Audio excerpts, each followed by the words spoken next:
할렐루야. 우리 복된 날을 주신 우리 하나님을 찬송하며 이곳에 오신 모든 분들을 환영합니다. 우리 이후에 온라인으로 이 예배를 시청하실 모든 성도님들 환영하며 축복합니다. 우리 찬송가 217장 하나님이 말씀하시기를 217장 찬양하겠습니다.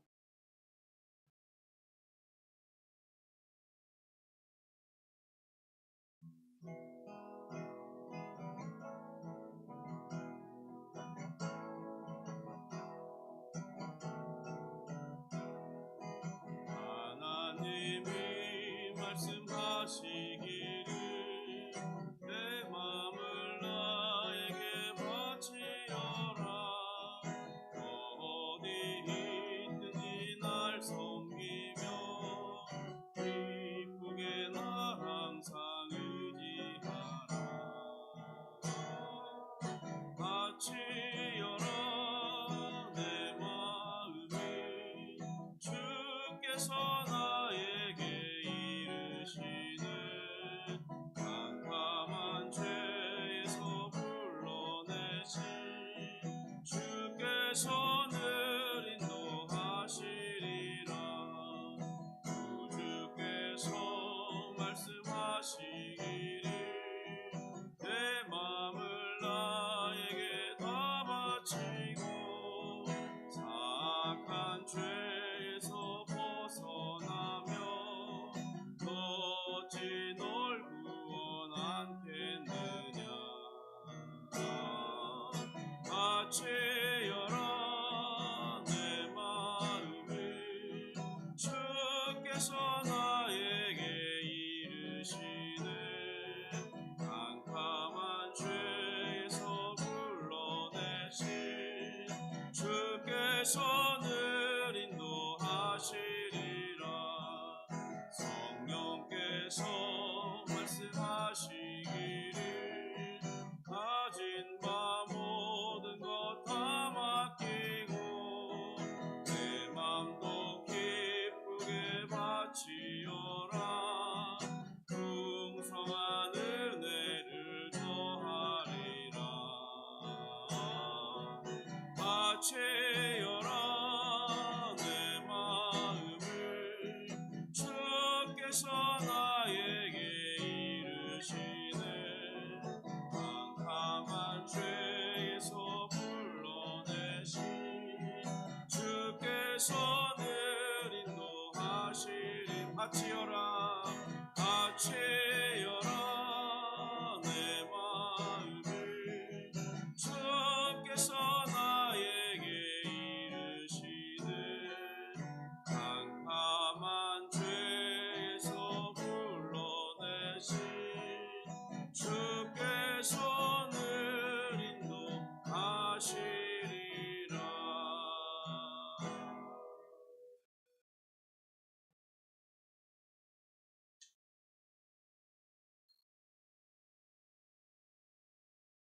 우리의 인생이 주님의 인도하심을 받고 있음을 우리가 확인할 수 있는 그런 복된 삶이 되기를 주님의 이름으로 축복합니다. 우리 다 함께 사도신경으로 우리의 신앙을 고백하겠습니다. 전능하사 천지를 만드신 하나님 아버지를 내가 믿사오며 그 외아들 우리 주 예수 그리스도를 믿사오니 이는 성령으로 잉태하사 동정녀 마리아에게 나시고 본디오 빌라도에게 고난을 받으사 십자가에 못 박혀 죽으시고 장사한 지 사흘 만에 죽은 자 가운데서 다시 살아나시며 하늘에 오르사 전능하신 하나님 우편에 앉아 계시다가 저리로서 산자와 죽은 자를 심판하러 오시리라. 성령을 믿사오며 거룩한 공예와 성도가 서로 교통하는 것과 죄를 사하여 주시는 것과 몸이 다시 사는 것과 영원히 사는 것을 믿사옵나이다. 아멘. 하나님, 우리가 찬송을 부른 것처럼 우리의 마음을 주께 바치는 것이 우리에게 복된 것은 우리 주님께서 신실하게 우리를 인도해 주실 것임을 알기 때문입니다. 하나님, 우리가 그 아는 바대로 믿고 살아갈 수 있도록 도와주시고 실제로 우리 주님을 의지하며 살아갈 수 있도록 인도하여 주옵소서. 하나님, 지금 우리가 시편 11편을 살펴보면서 다윗이 얼마나 험악한 세월을 보냈는지, 그가 도망자로 사는 인생이 얼마나 고통스러웠는지 살펴보고 있사온데, 주여 우리에게는 그런 고난의 삶, 긴 세월 감당하기 어려운 시간, 고통 가운데 있지 않도록 주님 우리에게 은혜를 베풀어 주시고, 그리스도를 의지함으로 우리의 삶이 주님 안에 인도함 받고, 때로 고난의 길을 걸을지라도 그것이 너무 길지 않도록 역사하여 주옵소서. 우리가 낙심할까 두렵습니다. 하나님, 그러므로 늘 주를 의지하면서 그런 모든 어려움들을 이겨내고 믿음으로 그런 모든 어려운 난관들을 해결해낼 수 있도록 우리를 인도하시고 또 우리를 돕는 이 가운데 역사하여 주시옵소서. 감사하며 예수님의 이름으로 기도합니다. 아멘.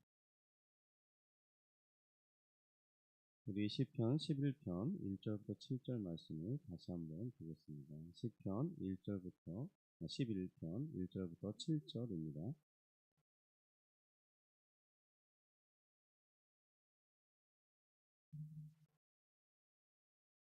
우리 표제부터 같이 합독하겠습니다.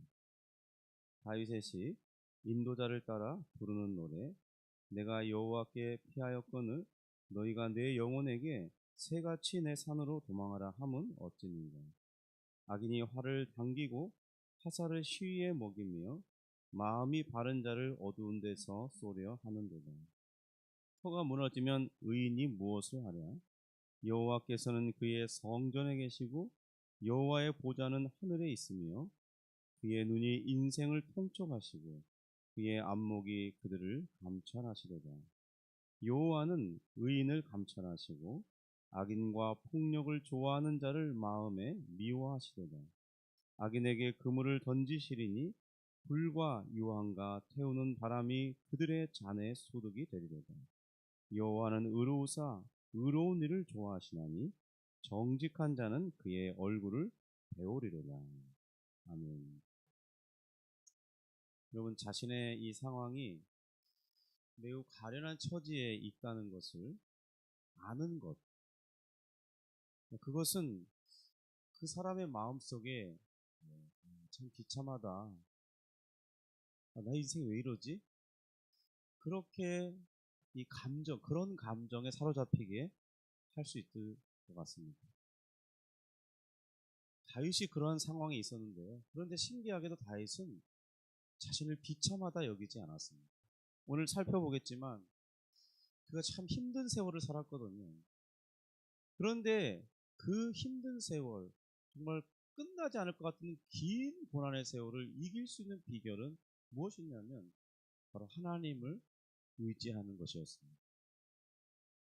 요셉도 거의 13년, 그러니까 이 다윗과 참 비슷한데요.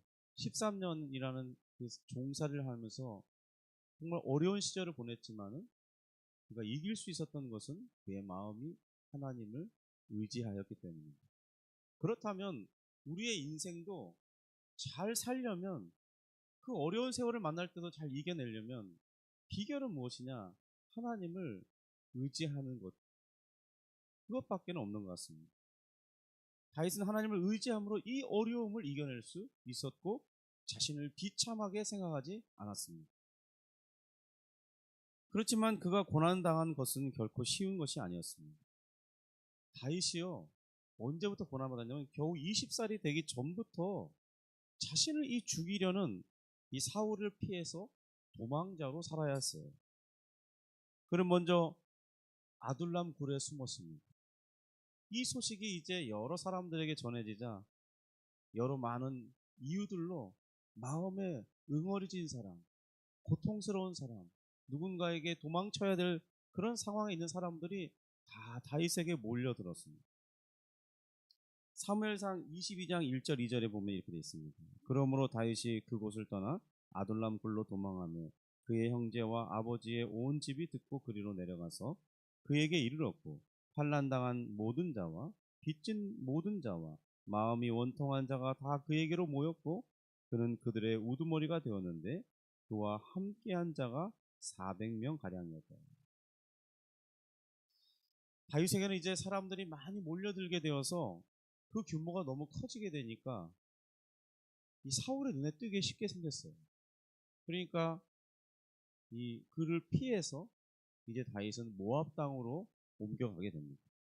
그런데 선지자 갓이 찾아와서 모압 땅에 있는 좋은 요새에 머물지 말고 다시 유다 땅으로 돌아가라고 말했습니다. 어쩌면 유다 광야에 있으면 죽을 위기에 처해 있을지 모르는데, 그런데 하나님은 신기하게도 그곳이 너의 안전한 거처가 될 것이라고 알려주신 것입니다. 그래서 다윗은 유다 광야로 돌아갔어요. 근데 생각해 보세요. 이 400명이 넘는 이제 군대를 이끌어야 할 사람인데요. 400명을 넘게 데리고 어디를 이동한다는 게 그게 쉬운 일이 아닙니다. 그러니까 결국에는 이 어느 곳에 가나 항상 이렇게 이렇게 안테나 역할을 하는 사람들이 있거든요. 소식을 전하는 사람들이 늘 있어요. 그러니까 사울에게도 다윗이 움직이면 움직일 때마다 제가 다윗을 거기서 봤다고, 이렇게 이 사울의 귓가에 소식을 전해주는 사람들이 늘 있었던 거예요. 사울은 화가 났습니다. 그래서 그의 귓가에 들린 이야기가 뭐냐면, 이 아이두베의 아들 제사장이었던 아히멜렉이 다윗을 도왔다는 그런 이야기를 듣게 됐어요. 실제로 아이두베를 찾아가서 신문을 합니다. 제대로 말을 하겠습니까? 그런데 이 에돔 사람 도액이 그 무리 가운데 있었는데, 그런 이야기들을 다 이렇게 아이도벨이 말이다, 사울 왕이시여 이렇게 다윗을 도왔고 다윗을 도왔습니다 하면서 막 이렇게 하니까 이 사울이 얼마나 화가 났겠습니까? 저놈들 다 죽이라고 이 자신의 호위병들에게 명했는데, 호위병들은 하나님을 경외하는 이들이니까 죽이는 걸 두려워했어요. 여호와의 제사장들이니까. 그러니까 이 도액에게 명하자 도액은 아주 잔인하게 이 제사장 직무를 맡던 85명을 죽여버렸습니다. 그리고 그 높 성읍에 있는 남녀와 아이들 젖먹이까지 잔인하게 도륙하는 사건이 발생했습니다. 이 아히멜렉의 아들 중에 이 아비아달만이 그 도액의 손길에서 피해가지고 다윗에게 가서 이 소식을 전했던 거죠. 성도 여러분, 이 소식을 들은 다윗의 마음은 과연 어떠겠습니까? 그리고 유일하게 살아남은 그 제사장의 아들, 지금 아비아달 앞에 자기가 있잖아요. 누구 때문에 이 아비아달이 이렇게 된 것입니다. 다윗을 도왔다는 이유만으로 한 제사장의 가문이 완전히 무참하게 멸족되고 말았어요. 사울은 그렇게 잔인한 악인이 된 것입니다. 그런 악인이 된 사울이 다윗을 향한 징후가 어떤 것인지를 이 제사장 가문을 멸족함으로써 보여주고 있는 것이죠. 그러니까 다윗이 느꼈을 이 두려움이 얼마나 큰 것이겠습니까? 그러니까 왜 다윗이 사울을 피해서 이렇게 도망 다녀야 되는지를 이해해 볼 수 있도록 하는 사건인 것이죠. 그 후에 사건들을 쭉 읽어보면요, 이제 다윗은 그일라를 도와서 블레셋을 물리쳐 주었습니다. 그리고 이제 더 많은 무리가 다윗을 따르게 되는데 이제 600명이 됐어요. 사울이 또 그일라를 도왔다는 이야기가 들리자 거기에 가서 다윗을 잡으려고 군대를 파견해서 올 것이라는 그런 이야기가 전해 들렸습니다. 그래서 이제 다윗은 또 피해 다녀야 되는 거예요. 그래서 여러 광야로 여기 광야 저기 광야 이렇게 그 광야마다 요새들이 있었는데 그곳에 피해서 숨어 있다가 또 글로 온다 그러면은 또 저쪽으로 옮기고, 저쪽으로 온다 그러면 또 이쪽으로 옮기고, 계속해서 정처 없이 도망 다녀야 되는 그런 시간들을 보냈다는 것입니다. 그러니까 어쩌면 이 시의 배경은 이 어떤 이가 다윗이 지금 엔게디 요새에 숨었다는 것을 사울 왕에게 밀고 했고, 이제 사울이 3,000명이나 되는 이 군대를 이끌고 다윗을 잡아 죽이려고 샅샅이 이 엔게디 주변을 수색하고 있는 그런 상황이었을 수 있다는 겁니다. 당시 다윗과 함께한 군인은 600명이나 되었으니까 사울에게 발각되는 건 시간 문제였다는 거예요. 다윗은 이런 사울의 추격을 피해서 동굴 안에, 이 깊은 동굴이 있는 곳에 안쪽에 들어가 숨었습니다. 저들은 숨을 죽이고 있었어요. 그러던 중에 사울이 막 수색하던 중에 갑자기 용변이 이렇게 하고 싶어가지고 숨기려고 이제 동굴 안에 가서 용변을 보고 있는데, 다윗을 따르던 중에 다윗에게 지금이 너의 그 원수를 갚을 절호의 기회가 왔다. 야, 이것은 하나님이 주신 기회라. 그러니까 다윗은 순간 그런 이 자신을 따르는 무리 중에 정말 열심히 따르는 그런 사람들이 있었을 때 그런 사람들의 이야기가 들리니까 순간 유혹을 당한 것 같아요. 그래서 사울을 정말 죽이려고 딱 하다가 그렇게 참하지는 못하고 옷자락만 살짝 베었는데 그것조차 마음에 찔림을 입었어요. 그래서 포기하고 돌아갔는데, 그러니까 이와 같이 다윗은 사울을 죽일 수가 없었어요. 왜냐하면 하나님을 경외하는 자이기 때문에. 그래도 저 사람이 악인이 됐지만 저 사람이 여전히 왕이고 하나님이 그를 기름 부어 세웠다고 믿었기 때문에 그 심판을 하나님께 맡겼거든요. 그러니까 자신의 손을 통해서 그를 폐위시키는 그런 일은 하지 않을 것이라고 결단하기 때문에 그는 그냥 도망자로 살 수밖에 없었거든요. 그래서 이것저것 도망 다니면서 위기 상황에서 계속해서 그를 따르는 자들이 이렇게 조언을 했겠죠. 아, 여기가 참 좋을 것 같습니다. 숨기는 여기가 저기가 좋을 것 같습니다. 그런 말들은 더욱더 다윗을 피곤하게 했을지 모릅니다. 그러나 우리가 알아야 할 것은 사실 이 다윗의 마음속에는 어떤 마음이 있냐면, 성령 받은 자들은 확실하게 알 수 있는데 어디에 숨는다고 자신이 살고 죽는 것이 아니라는 사실입니다. 성도 여러분, 우리가 이것을 알아야 돼요. 우리가 안전하게 거하는 이유는 우리가 안전한 곳에 살기 때문에 안전이 보장받는 게 아니에요. 하나님께서 안전을 지켜주셔야만 그것이 안전한 것이에요. 근데 우리 사람들은 자꾸 안전한 곳을 찾아다녀요. 많은 사람이 그렇게 생각하죠. 근데 최근에 이제 이 기상 이웃나 그 도시 개발로 인해서 땅 꺼짐 현상이 막 발생하고 있잖아요. 계속해서. 그리고 또 지진이나 이런 거에 막 건물들이 다 무너져요. 그리고 막 LA의 한 도시가 강풍에 의해서 불이 나가지고 그냥 그 부촌들이 싹 다 불타서 잿더미가 됐잖아요. 사람들은 거기가 안전하다고 수십 년을 살았잖아요. 좋은 곳이라고. 거기가 안전할 수 있었던 이유가 무엇이겠어요? 우리가 이런 시를 통해서 배워야 할 것은 우리가 어디에 숨는다고 거기가 안전한 것이 아니라는 사실입니다. 하나님께서 안전하게 하실 때 참된 안전이 우리 생활 가운데, 내가 거하는 장소 가운데 임하는 것이죠.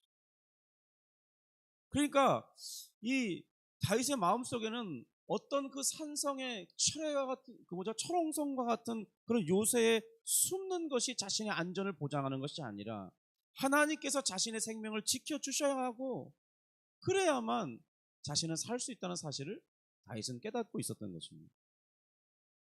그래서 그는 더욱 절박하게 하나님을 의지하고 자신은 하나님을 자신의 피난처로 삼았다고 그렇게 고백하고 있는 거죠. 그런데 자꾸 이 사람이요, 그런 믿음이 있어도 옆에서 자꾸 이상한 소리 하면 흔들리게 되는 거예요. 그러니까 다윗과 같은 이 주변에 이 조언하는 자들이 다윗과 같은 믿음이 있었는지 의문이 듭니다. 물론 저들은 다윗을 좋아하고 다윗을 지도자로 삼고 따라가고 있죠.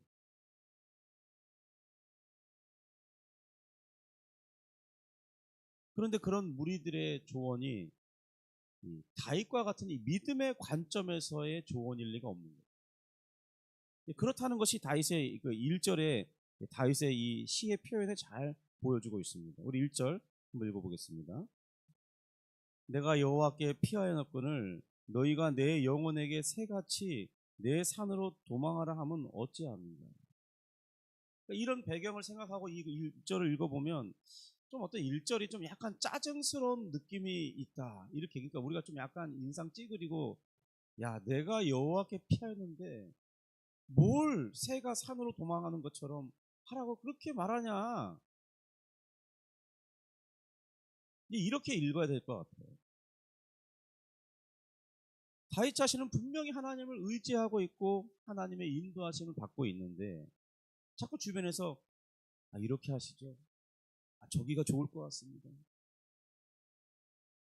이런 인간적인 조언을 하니까요. 다윗도 자꾸 인간적인 눈으로 어떤 장소를 택해 보려는 그런 유혹이 오는 거예요. 그러나 믿음의 눈을 가진 사람들에게는 저들의 조언이 도리어 걸림돌이 될 뿐입니다. 성도 여러분, 인생은 믿음의 눈으로 조망하는 그런 사람이 되어야 되는 거죠. 믿음의 눈으로 인생을 바라볼 수 있는 사람, 그 사람이 정말 복된 사람이에요. 성도 여러분, 우리는 그래서 누군가의 조언을 들을 때 조심할 필요가 있어요. 우리가 조언을 할 때도 조심해야 되고 조언을 들을 때도 조심해서 들어야 됩니다. 이 팔랑귀가 되어서 안 돼요. 팔랑귀잖아요. 팔랑귀가 돼가지고 마음이 요동쳐서 막, 야, 그래, 그거 하면 잘, 야, 저거 하면 잘. 그러다가 사기 당하는 거예요. 상식적으로 생각하면요, 사기를 당할 일이 없어요. 사기 당하는 이유는 과도한 이익을 얻고 싶기 때문입니다. 보통 은행 이자가 1, 2%면, 그리고 또 은행들이 맥시멈으로 주는 게 3, 4%면, 그러면 조금 더 투자한다고 할 때, 잘 투자한다 할 때, 한 5%에서 7%의 이익을 추구할 수 있으면 정말 잘 투자한 것이고 좋은 이익을 얻는 거예요. 그런데 그 이상의 어떤 것들을 얻고자 하니까 사기를 당하는 거죠. 사기꾼들이 또 그런 거에 정말 유능하거든요. 그러니까 누군가에게 조언을 들을 때도 또 우리가 누군가를 조언할 때도 우린 조심할 필요가 있는 거죠. 또한 이 믿음의 전망을 가지고 기도로 하나님께 진지하게 묻고 나서 얻은 지혜일지라도 우리는 상대방을 한 번 더 생각하고 말해줄 필요가 있는 것이죠. 다윗이 지금 여호와께 피했다는 것은 이미 확고하게 다윗은 여호와를 온전히 신뢰하고 있음을 표현하고 있는 겁니다. 그런데 자꾸 옆에서 우리가 600명이나 되는데 견고한 성에 숨어야 되지 않습니까? 요새로 피해야 할 것 같습니다. 그러니까 그의 믿음이 흔들리는 요소가 됐던 거죠. 지금 사울이 대규모의 군인을 끌고 왔다는 이 정찰병의 보고를 받고 주변에 있는 사람들이 동요했겠죠. 다윗도 얼른 도망해야 된다는 그런 조언을 듣고 있다가 순간 두려움에 사로잡혔을지 모릅니다. 저들의 겉면에 정말 그래야 하는가 하는 유혹을 받았던 것일 수 있죠. 그렇지만 다윗은 이미 하나님께 기도하고 인도함을 받고 있었기 때문에 그래서 엔게디 광야에 있었고 그 엔게디 광야 속에 있는 깊은 동굴 속에 숨어 들어갔다는 것입니다. 그런데 지금 엔게디에 3,000명의 군대가 수색하고 있는 거예요. 언제 발견될지 몰라요. 600명 중에 한 명만 들켜도 야 저기 있다 그러면 끝장나는 거 아니겠어요? 그리고 주변을 탐색하는 이 사울의 군대를 피해서 정말 이 산성 이 요새로 도망치다 보면요 들킬 가능성이 더 큰 것이죠. 다윗은 늘 기도하면서 하나님께 물었습니다. 그리고 그 응답을 따라 이곳저곳을 옮겨 다녔어요. 그랬기 때문에 사실은 사울을 효과적으로 피해 다닐 수 있었던 것입니다. 그가 하나님께 묻지 않았더라면 도리어 사울에게 잡혔을지 몰라요. 지금 깊은 동굴 속에 숨었던 그 이유도 분명히 그랬을 것입니다. 그렇지만 그곳에서 발각된다면 꼼짝없이 전멸될 상황에 처하는 것이기 때문에 누군가는 왕이 쉬어요. 여기서 피해야 되지 않습니까? 피해 없이. 순간 다윗도 혼란스러웠을 게 분명해요.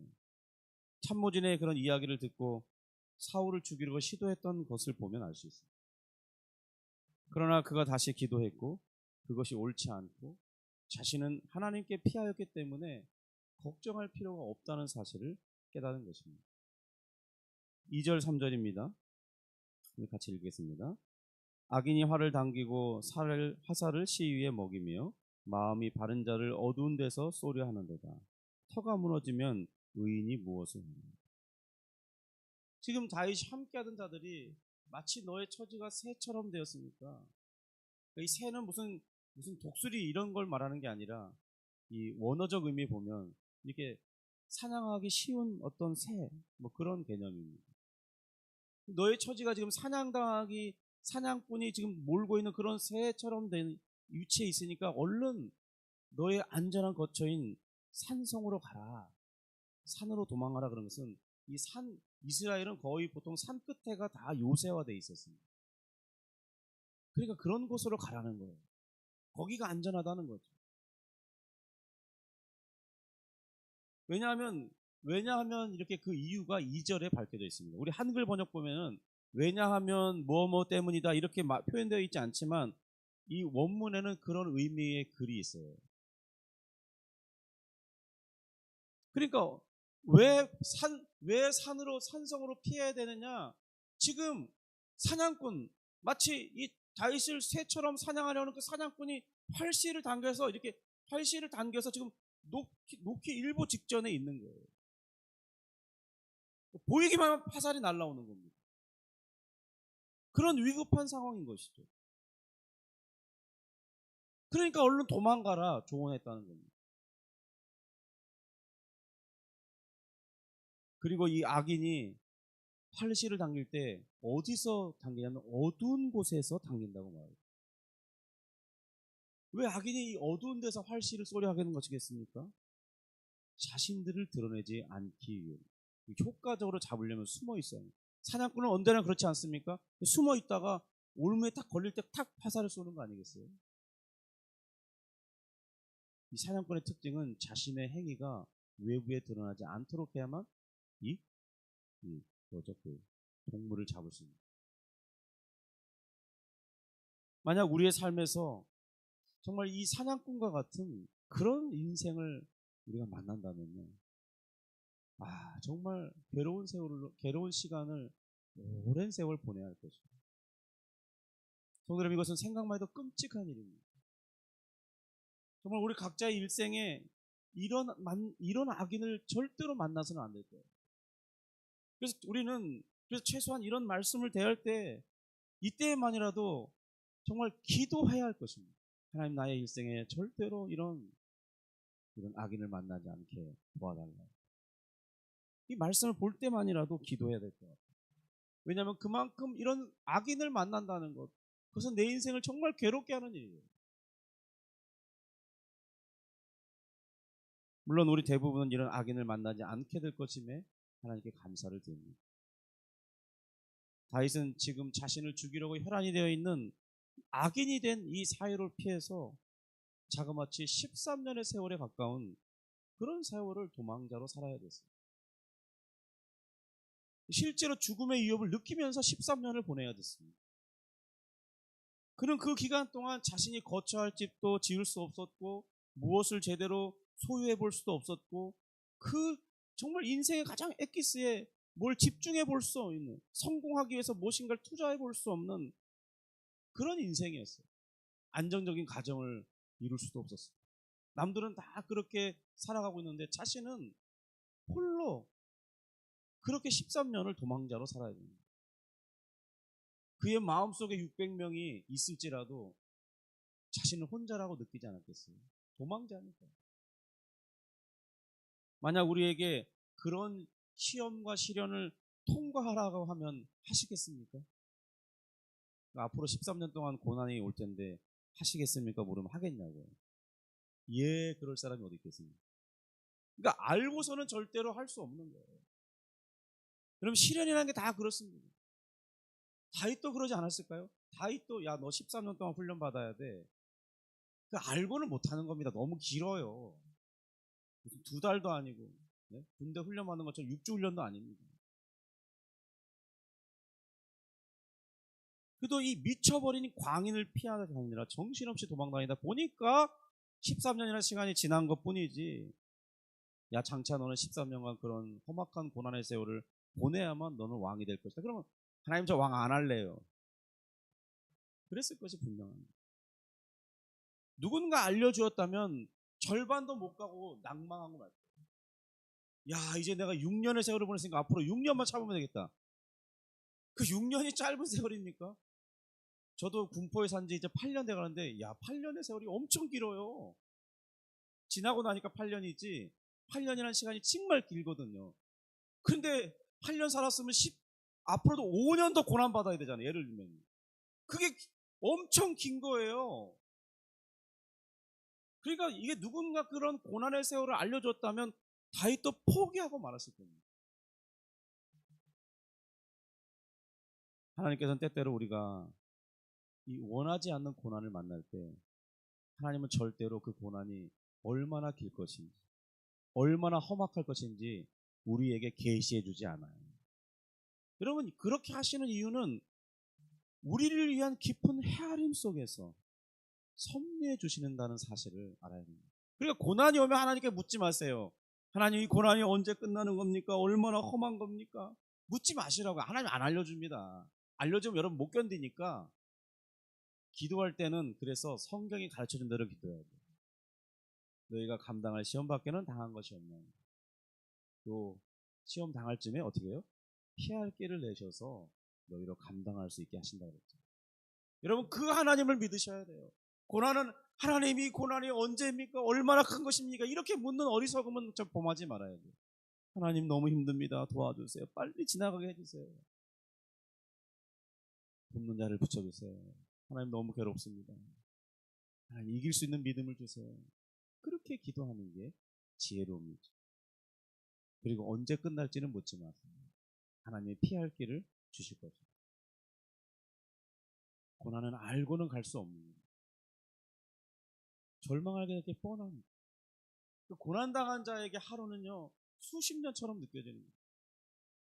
그런데 야, 너의 인생의 고난은 10년짜리다. 야, 너는 5년짜리다. 그래 보세요.